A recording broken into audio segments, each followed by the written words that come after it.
Hello, Twitch stream. It's a Monday night here at Green Oaks Gaming. We're a couple minutes behind. I apologize about that. Just making a couple of quick adjustments in the studio on some of our lighting. Bear with me one moment.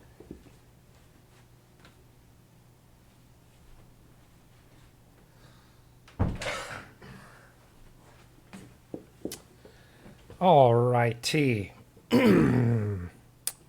So a couple minutes behind. Again, I apologize. Just a regular Monday night. A little crazy at the 9 to 5 and just catching up.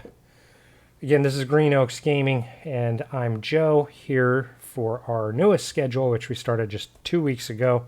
Tonight is The Journey. So where will your adventures take you? Now, the past couple of weeks on our Monday night show, I didn't know exactly how I was going to tackle this subject. I knew I wanted to talk about map making and designing encounter areas, talking about peoples of our world, cultures, foods, travel, and more. Really talking about the journey that we as GMs take to create these fantastic worlds. But I really went into it unscripted and without a great game plan in play. So last week I really wanted to start thinking about what do we want to cover on this channel and why. So breaking it down a little bit deeper, I thought, what better way than to go through it from a DM's perspective in game preparation. I thought a good way to do this is to utilize some of the tools that I regularly use, and we would just start working on this together. And so if you do happen to join us, please be sure to add comments.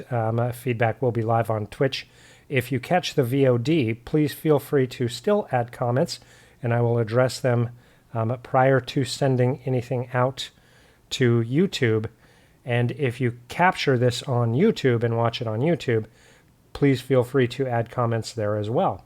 Of course, you can help us grow and continue to evolve and just create better and better content with your feedback on what you enjoy, what you don't enjoy, subjects you'd like us to cover, and the whole 9 yards. And then, of course, to help us grow, if you give us a follow, it doesn't cost. You don't have to subscribe. We're just looking at gaining followers so we can impact more people throughout the gaming community. So with that being said, on the large screen behind me, you can see that we've got some maps kind of laid out. And as I mentioned, we're going to go through some world building exercises live as I would do it, as I regularly do it. So to catch you up a little bit, I am preparing to start a new campaign, and this is, I call them broken campaigns. And this campaign is designed to run characters from level 10 to level 15, into level 15. So it doesn't end when they hit 15. They'll get to play for at least a significant encounter at level 15. So I call it a broken campaign because it's not going from start to finish level 1 to 20, but it's part of a bigger process. Generally, the campaigns that I run a broken style as well as a regular style, where I'll run characters from level 1 to 20. I've got 2 of those currently going on. And then I run up a number of different broken campaigns as well as just one-shots. So we're looking at a broken campaign, but the process behind creating this broken campaign and the process that I use for a full campaign that I plan to run levels 1 to 20 is no different. The layers that we're going to cover in this stream, I'm hoping over the next couple of weeks on our Monday night streams, is going to be no different.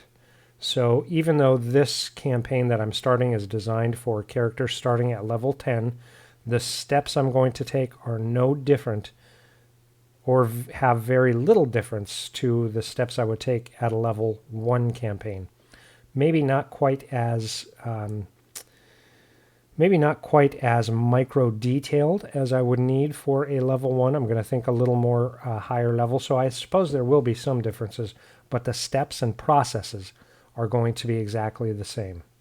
So to start that process, we are going to go to the studio table. I'm going to hit some lights here just so we have some way to see. I do have to move just a couple of things so we've got plenty of room. So you can see a couple of maps here. And I can tell you I have drawn and redrawn these maps a number of times. And I thought I would start with the map that's on top is a rough draft. And this is my gaming world. This gaming world is called Aerth, A-E-R-T-H. And I've mentioned it on streams. I've mentioned it in some of my YouTube videos in the past. And my gaming world was first started in 1991. So it goes back a long ways.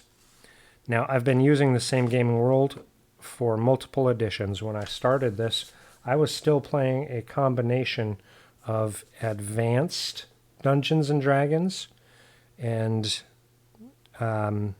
basic Dungeons and Dragons. And we were getting ready to shift into second edition. So this has seen all different iterations and editions of Dungeons and Dragons. And I really stole the concept for how to explain that away from a Saturday morning cartoon.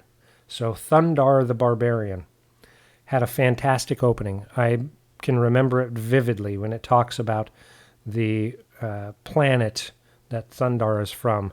You see this meteor streaking across the sky going between the Earth and the moon, and it cracks open the moon, and everything on the Earth begins to just completely get devastated with floods like big tsunamis and volcanoes, and just absolute destruction, reshaping Earth to the world that Thundar occupies. So I completely stole that. Every time a new edition comes out, there is a new age where a object streaks too close to the planet and its moons of Earth and completely wreaks devastation and sets them back to basically the beginning of a new era. So Earth has a very storied history. As I said, I've used this for multiple editions. There are many ages, the age before time. So that is basically when I first started playing with it. And I consider that to be everything before any events of my game world occurred in BASIC. That's all the time, or the age before time, because nothing was recorded. I was just coming up with it and writing down ideas and just thinking about, cool things that could have happened in the past to lead into some of the basic adventure modules. And then you've got the age, I call it the age of knowledge. And that's when I started really learning the game. So that's basic edition, Dungeons and Dragons. Your primary characters are humans, supported by elves and dwarfs and halflings. And while there are classes, they generally one race, one class kind of deal, because dwarves tended to always be fighters if they were adventurers. Elves tended to be kind of fighting wizards, if you will. So that was all basic. And I ran those games separately at the same time as when I was running first edition modules. But this allowed me to put the adventure modules, populate them in my world, and put things around it for my players to use. And then same with advanced. And so I've explored each of these different continents and everything in a lot of depth throughout my gaming history. And the way that I would do it is I would focus on one at a time. So you see a couple of them have some penciling in here because I've done more recent games on my game world. So third edition was the rise of the Age of Heroes. So that's when there was a lot of focus on character development, traits, feats, that kind of things. There was a lot of focus on the heroes in third edition. 4th edition in my game's world is actually referred to as the Age of No Reason. The gods kind of abandoned it. Heroes felt themselves demigods, and the gods actually brought the event back to wipe out that history. So I don't keep much from 4th. It is because I am biased. However, the few games that I did play of 4th edition did also occur in this. However, the gods have erased much of that lore and the events and the outcome of those events, just because I was not satisfied with it, and it's my game world, so I can do whatever I want, just like you can do whatever you want in your game world. And then 5th edition is called the Age of Reawakening. The Age of Reawakening. So I called it that for a couple of reasons. 5th edition, for several reasons. I think one is my age. I was able to spend a lot more time gaming. My kids were at great ages where I was able to have them help me with the beta testing and then the early launch of 5th edition. Because I was an older adult and my kids had, really hit their strides in their early adulthood, I had more time to focus on my gaming and my hobbies, and it reawakened in me my passion for RPGs. So for me, this is currently the 5th age, is the prime age.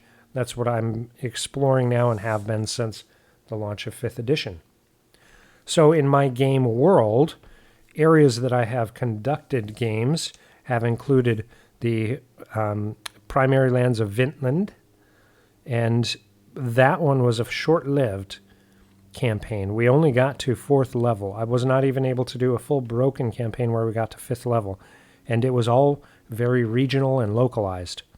And then I had to move across country, and to kind of follow suit, as I moved across country, I moved to the continent of Espar. So the game that I created in the Kingdoms of Espar, which is probably the most high fantasy, Eastern European area, was in Espar. So they've got set kingdoms, they've got set things. So I use that as my fishhook to get players in. And then I wanted to shift away from Espar into a little more unknown lands. But Espar, everybody really enjoyed the game that we were playing. I was only intending to go from 1st to 5th level to get people hooked and then start a new campaign, a full-blown level 1 to 20 campaign. But everyone wanted to keep playing, so I just used Espar and built a campaign around their goals of taking those characters up to level 20. So we got to explore quite a bit in the regions of Espar, but still localized. For my next campaign, we actually were off of Espar and explored a lot of Urland, and then we're preparing to explore Havin, which is the southern Esperian continent, but a completely different culture. We did not get that far again because of a move.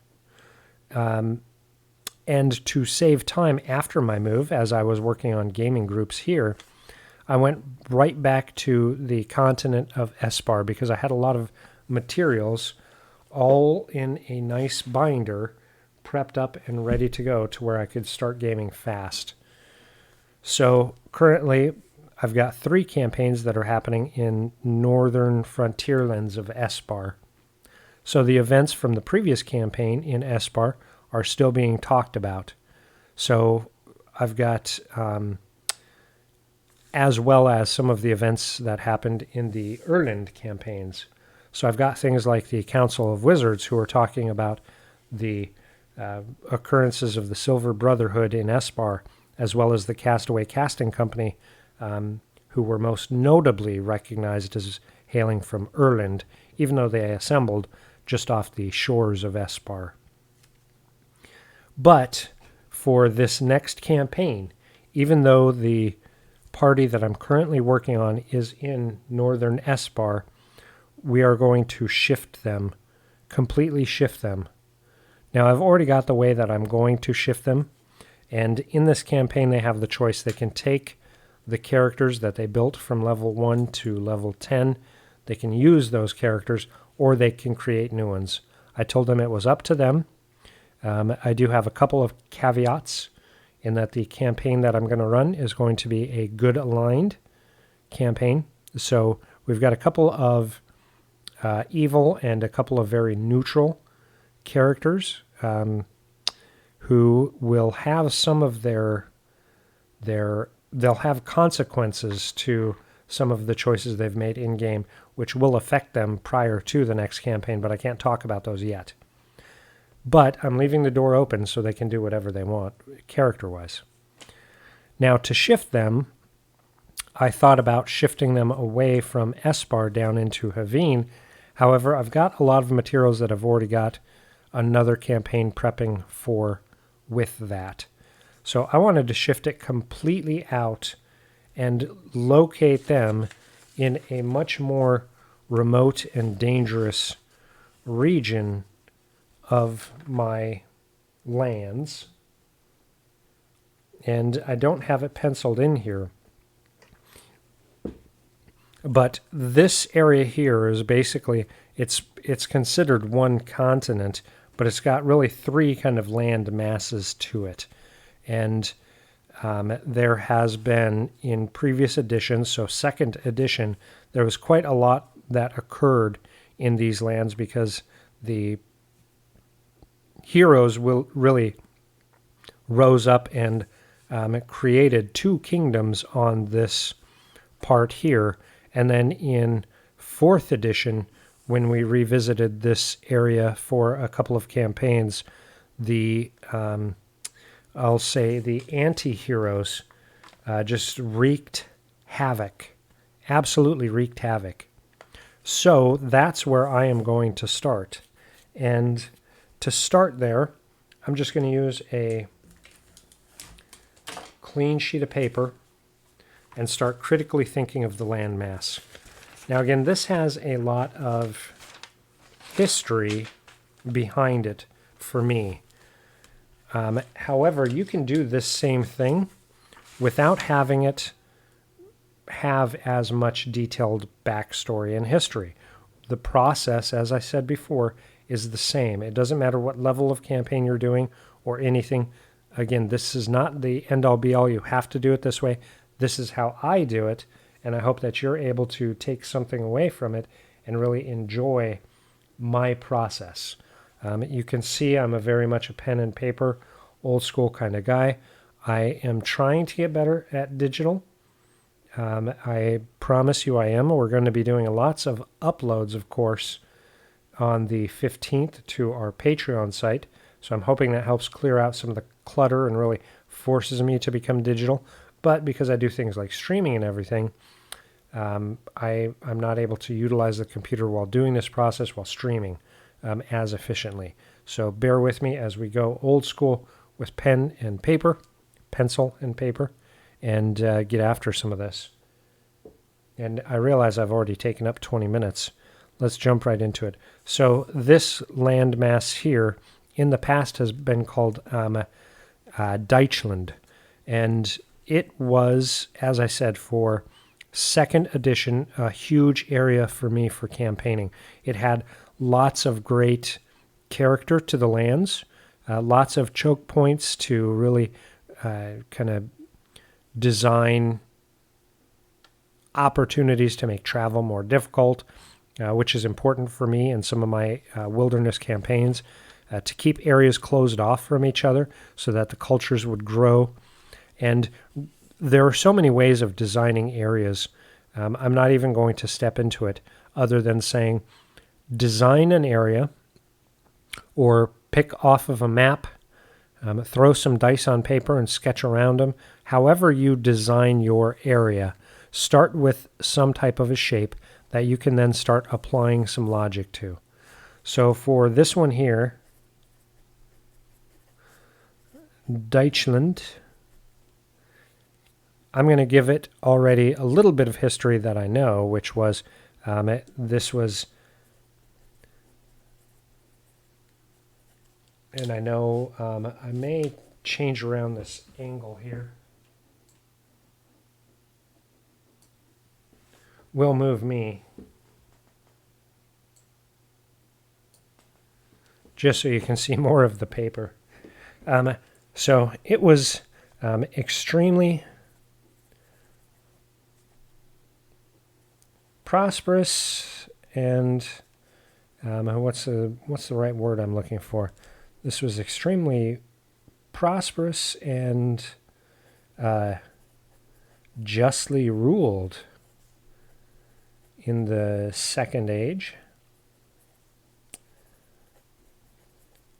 By the Fourth Age,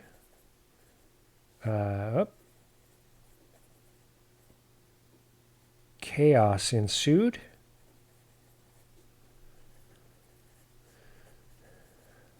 And the, let's say, selfish and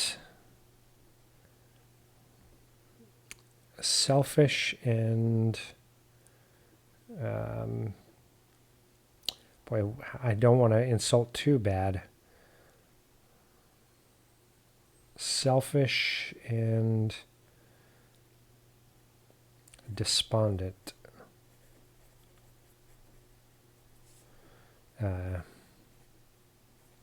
Heroes, in parentheses.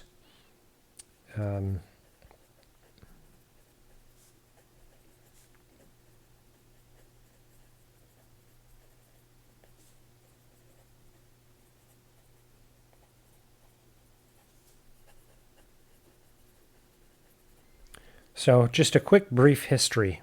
And again, I've got some experience with mine that I'm drawing off of, but you can just make things up. Give a little bit of history about the islands or the lands or the whatever the region that you're going with. I'm going with a larger land because we're doing a third tier adventure. The party at that point is going to be really focused on stopping events from the storyline that will destroy the world. I mean, these are earth-shattering events that they're going to be confronting. So I've got to pull back and look at the entirety of the world as well. But I want to keep it kind of remote from the other places that the party has been, primarily Espar, and keep them kind of localized.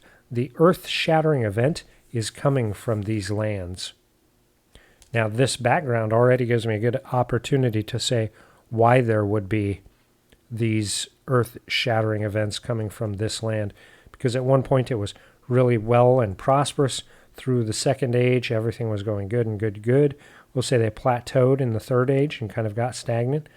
And then the Fourth Age, the player characters, just really drove things to hell, which is kind of the main theme of this next campaign.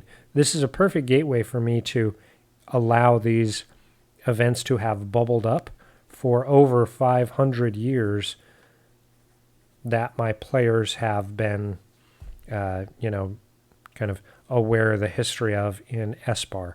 So we're almost 600 years into the Fifth Age. That's plenty of time for now this to become a threat, for the other location to take a center stage.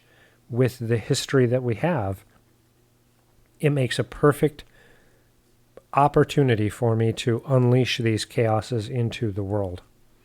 So, a couple of things that I have to figure out. I'm going to list 3 of them. I'm going to give myself a little bit of space as we explore 3 big pieces that we have to address. So, the first thing that we have to think about as we are writing our campaign and creating the area that we're going to be campaigning in is when the characters arrive, how are they viewed? Are the heroes being sought after as heroes, as a solution to a problem, as a way to shift blame? What's the purpose of having this location require the introduction of player characters? So this is always your hook. What is the need for them? Because if your player characters show up to this place and there's no need for them, one, why would they even be there? And two, what's to keep them from murder hoboing the place to take it over and make it their own lands? So setting that hook, that big hook on the location, is important. Now, some of that is going to be worked in your story and your backbone as you're writing your story. For me, the hook on this location here is evil has taken root,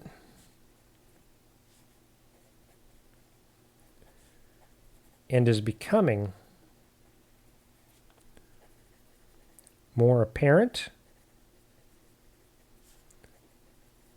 and threatening.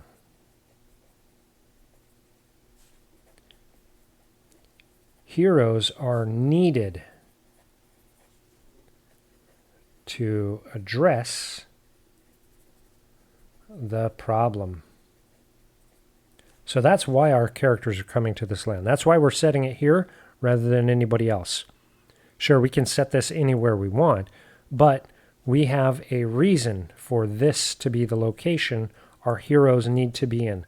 They need to be in there because of the evil that has taken root, obviously, over time, and is now becoming a bigger threat to not only the lands, but the world at large.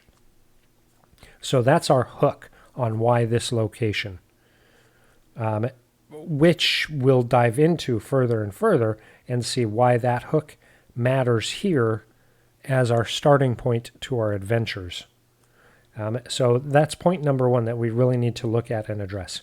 Number two is how, when the heroes do arrive, how are they going to be perceived and how is their interactions going to be measured? So part number two is the integration.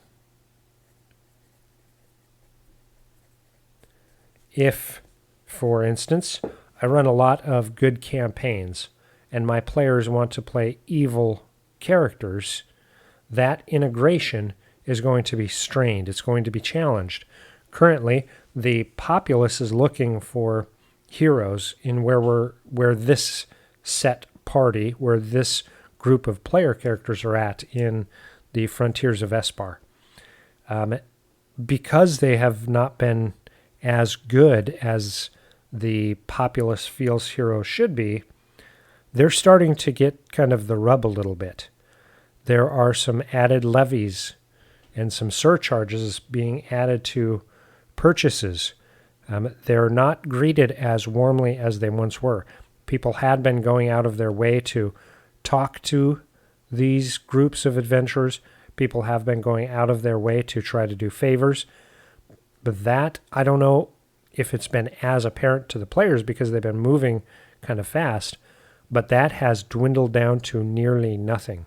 And in the next couple of in-game days, it's going to be more and more and more apparent as we draw closer and closer and closer to the climactic end. So the integration of your heroes, how is that handled? So here, there are going to be sought after with hopes and opportunities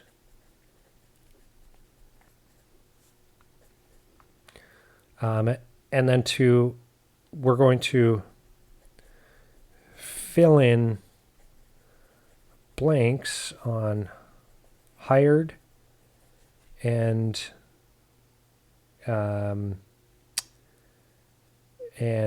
recruited. So what I mean by that is the people have already looked at using their troops, their recruited personnel. They have already taken that route and have been unsuccessful. Then they have hired in mercenaries and sellswords to take on those threats. That was also met with disaster.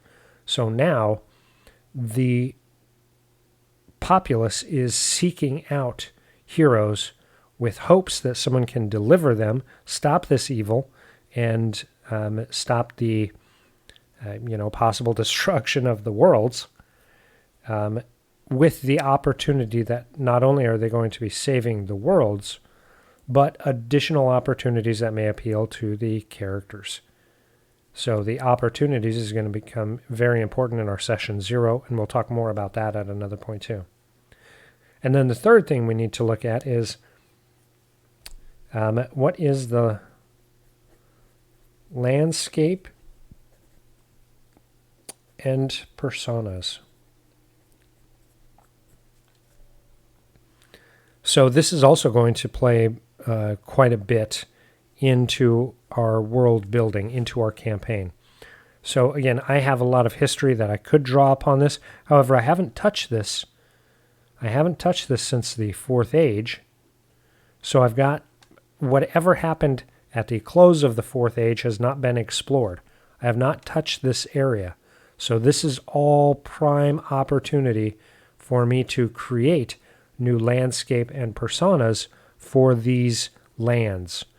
It's a blank canvas. We can do whatever we want. And just checking, looks like no questions or comments in the thing. So landscape and personas. This is where we're going to focus a lot of this series on. Because I've already got the hook and the story hook written separately, I already kind of have, based on the story premise, what that integration is. Along with here, we're just saying that they're being sought after as heroes by the people of the lands. We get to focus on the landscape and personas. Let's see, where are we at in time? Oh, good. So starting out, we have an area that we want to use as our gaming area. Now you can tell how different this is from modules where that's already provided for you. They tell you it's going to be in Icewind Dale. They say it's going to be in Waterdeep. They say it's going to be along the Sword Coast. Here we have a blank canvas. We're picking an area. We could have gotten this off of a map. We could have Google Earthed and printed something out and said, here's our area. Mirror imaged, put it into Photoshop and stretched and played with things. We could draw it ourselves.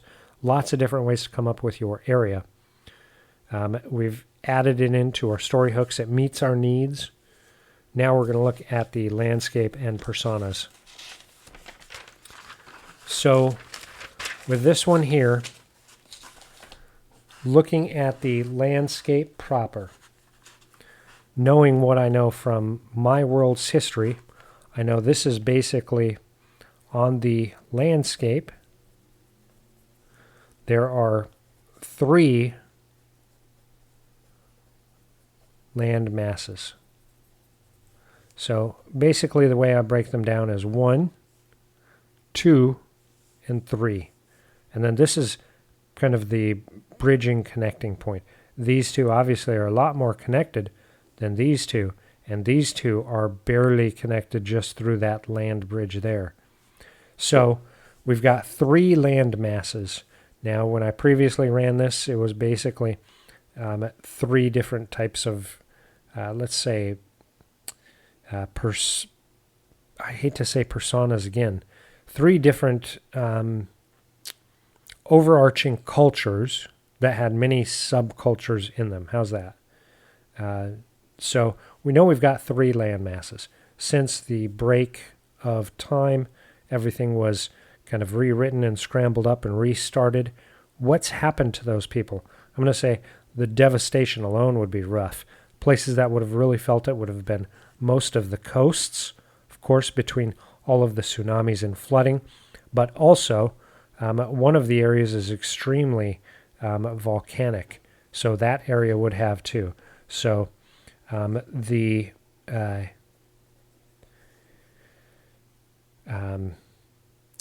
intercontinental areas are most established, or at least less destroyed. But that also means coastal areas are newer. So that gives us a lot to work with already as we're starting to plot out some of the different areas on our map. Also, with the three land masses, do we want to have them separate, or do we want to have them more connected? So let's say these upper two, and I'm just going to call them the upper two land masses, have banded together via treaties, and the lower land mass has been, let's just say, more reserved and nationalistic. So we've got some good assumptions on the three different land masses, kind of how they operate in conjunction from the devastation of the change of the age and how they're attempting to grow. Two of the land masses are more likely to be working with each other. The third is more focused on itself and not growing.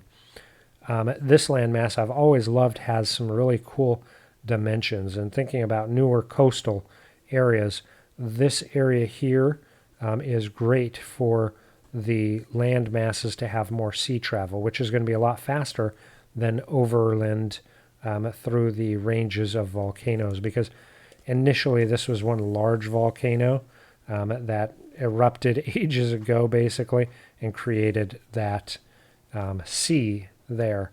So extremely mountainous, very rough, very challenging. The land routes here are extremely rough, also making this section very rough, as well as this overall overland area. So extremely mountainous, dangerous travel, quicker sea routes. So with those being newer things, that could be something that's newer being explored. Now I want to add some fantastic elements to it, some absolute fantasy. This is where we start painting purple skies, popping in multiple moons, and really making our worlds fantasy, which is a key part for Dungeons & Dragons, because if you just say it's, medieval Europe, ancient Japan, ancient Chinese, Mongolian plains, whatever the case may be, while it's great because it's easy to reference and people can visualize it easily because of, everything from the History Channel to social studies, for me, my personal goal is to make this an imaginary escapist world where anything is possible. I'm not going to paint the skies purple. I do have 2 moons in my game world. However, I want it to be more about the world itself, the land. So what are some good fantasy areas that we can populate on here to make the visuals more striking? One of the things that comes to mind right off the bat is with this volcanic area here, as it erupted ages ago, all of the topsoil is currently ash that, let's see, I was going to say that has a glittery effect to it, but I know some of my players may have a hissy fit with that if glitter gets on everything, but it's a fantastical element. I also was thinking, what about spires of crystal? Then I thought, well, no, they're going to spend way too much time trying to mine crystals to ship back to Espar to sell, which could be cool, but I don't want to sidetrack them with the fantastic elements. We've got some floating, bits of island, ancient cloud giant bits that they've already seen. What's something that's super fantastical that we can add into the landscape that's just a quick, easily recognizable piece? Here we go. How about, let's see, we've got, I want to focus on this northern part. We've got the intercontinental areas are the most established or less destroyed. Here we go. How about, so this is going to be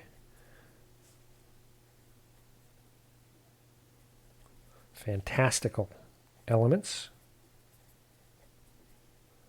This is going to be, I am going to say, the waters surrounding the, let's do the eastern and southern upper landmass is a teal green from ash. This is common markers for dragon turtles, because dragon turtles feed here regularly. We have got a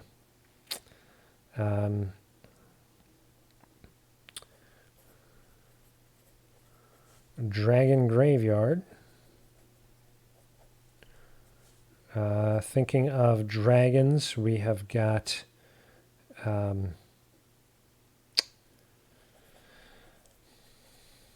areas of mountains resembling melted wax. So think of that. The landscape looks like, in large swaths of the area, everything looks like melted wax. We're already being able to talk about landscape in a fantasy way. These are things people are not going to see in everyday parts and pieces. Because this is so volcanic and everything, and it's actually very near a warm zone, we're going to say this is heavily forested plateaus and deep, lush valleys.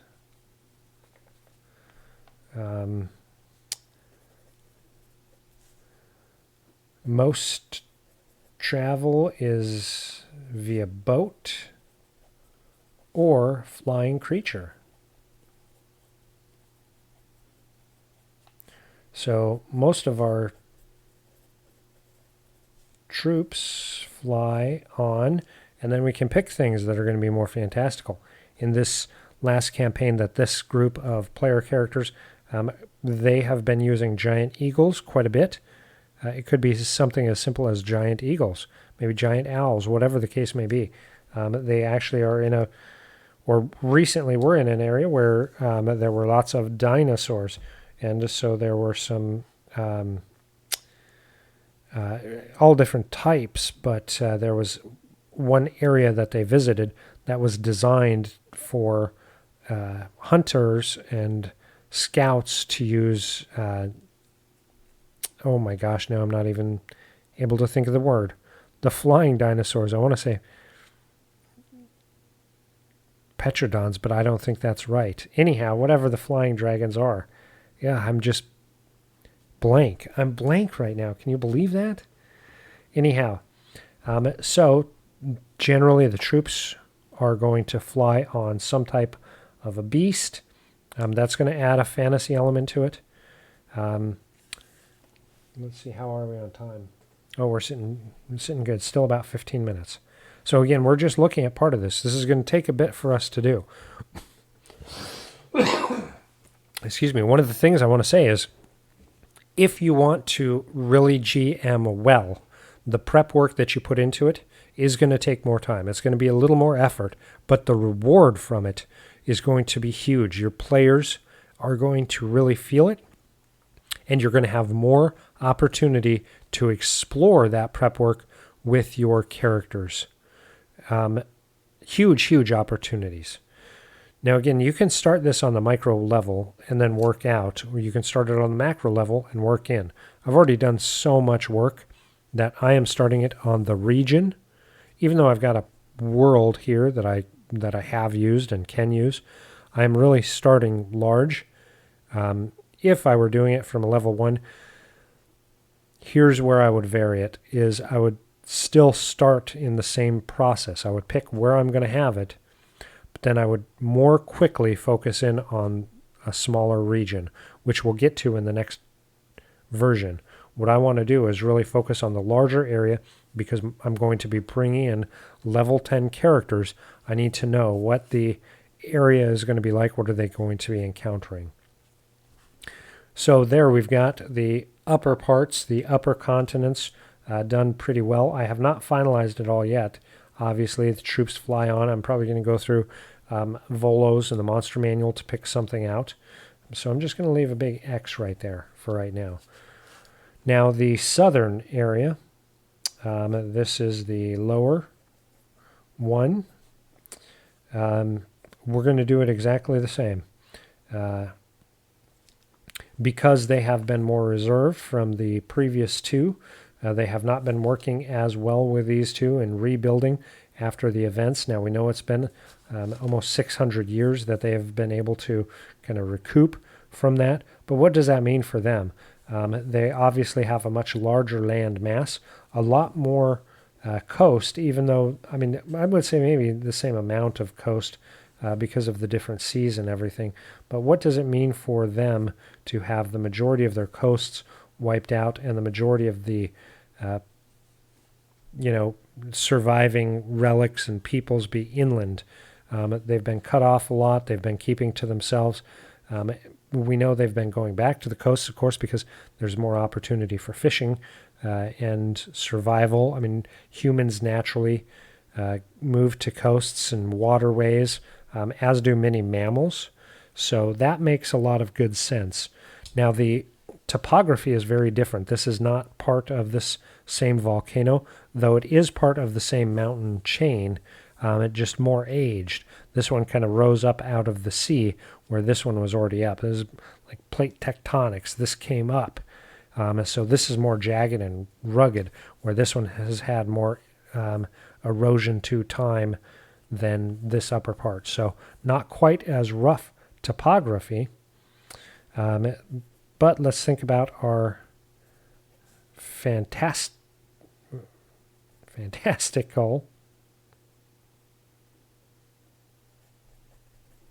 elements.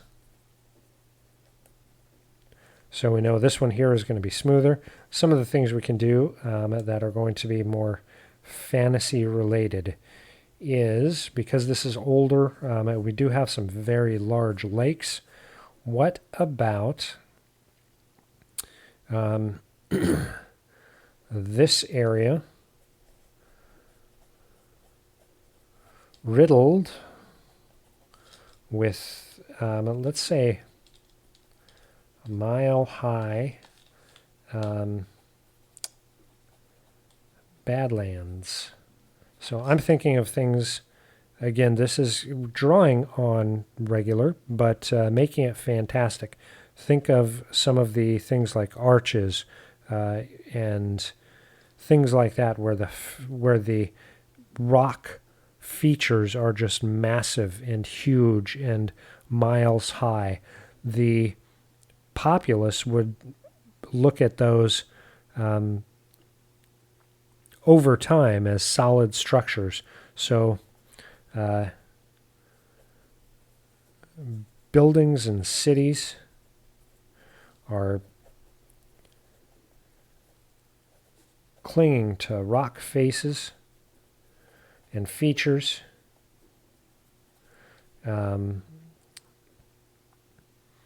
This is more arid, but cold. So don't think desert. Don't think almost. This is getting down into like Siberia. You've got permafrost in there quite a bit. With that there, think of a combination of kind of those Utah arches and badlands areas in Siberia. So this one here, because it's more rugged and wild, the wildlife dominates the landscape. That means larger and deadlier. There are no regular wolves here. There are only dire wolves and larger. So this is an area that's extremely more rugged, wind swept, dangerous. Let's see, what's some more fantasy elements that we can add in here? How about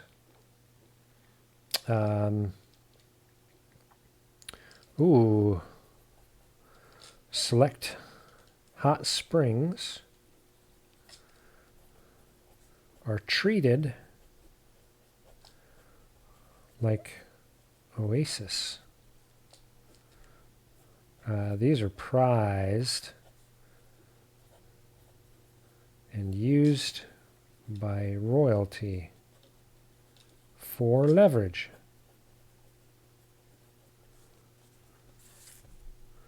So there we've already taken our area that we want to have our campaign.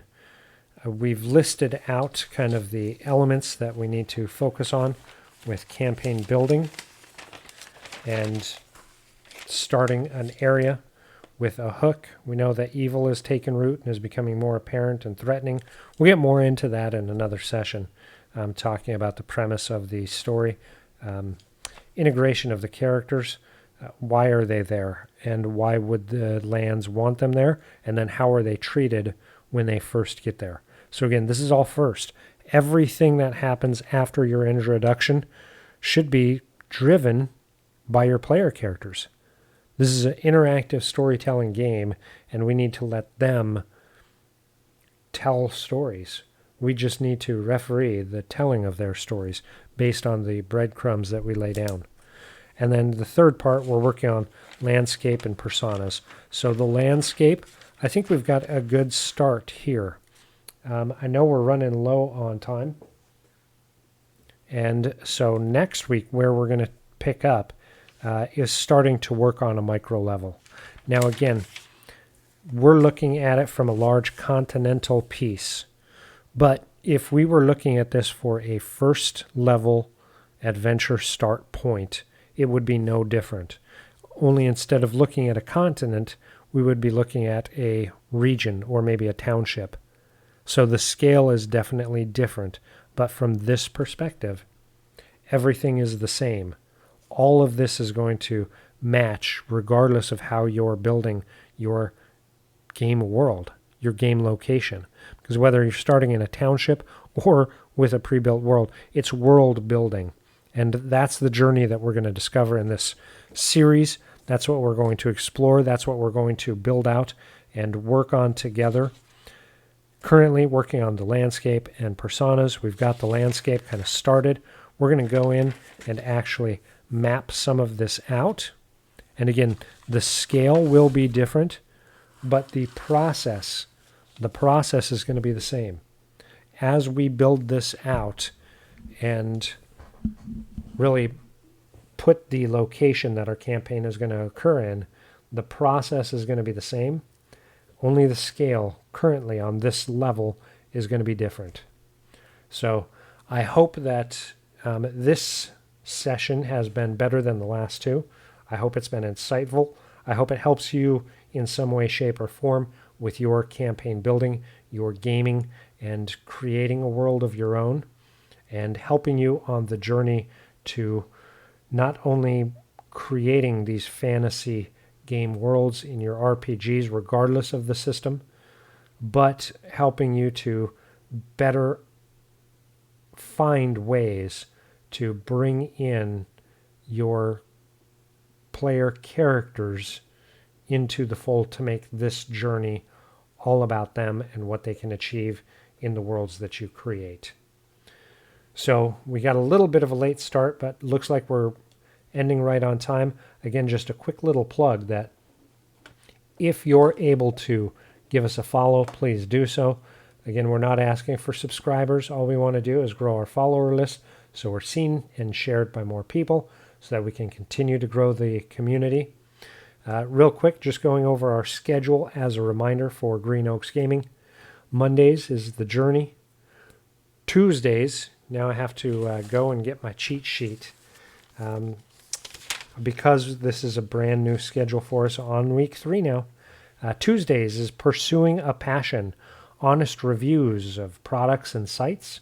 So generally, that is just reviews that Tammy sits down and reviews live with me.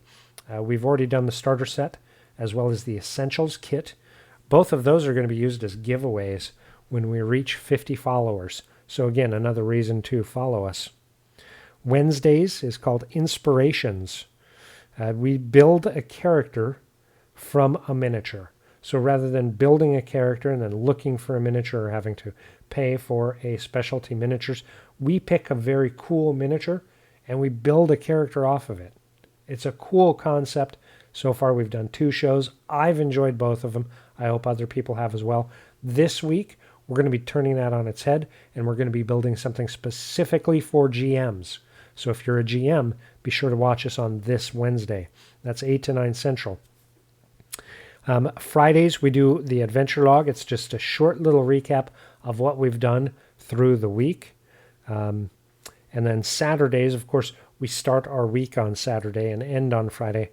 But Saturdays, of course, we do Bringing It to Life, where it's just raw in the studio miniature painting. Sometimes it could be something like map making, working on a little bit of game prep, but primarily that space is reserved for miniature painting and discussions for tabletop games. So Thursday we do not stream because that's my primary game night, and Sundays we do not stream because that's a secondary game day. So 5 days a week you can catch us at 8 p.m. Central Standard Time for Monday, Tuesday, Wednesday. Friday we start at 8:30. And then Saturday we start at noon. If you enjoy the content and we continue to grow, we'll be adding more shows throughout different time brackets. But prior to doing that, we do need to see that growth. So make sure you give us that follow. And of course, leave comments on all of our socials. Let us know, where will your adventures take you. Have a fantastic week.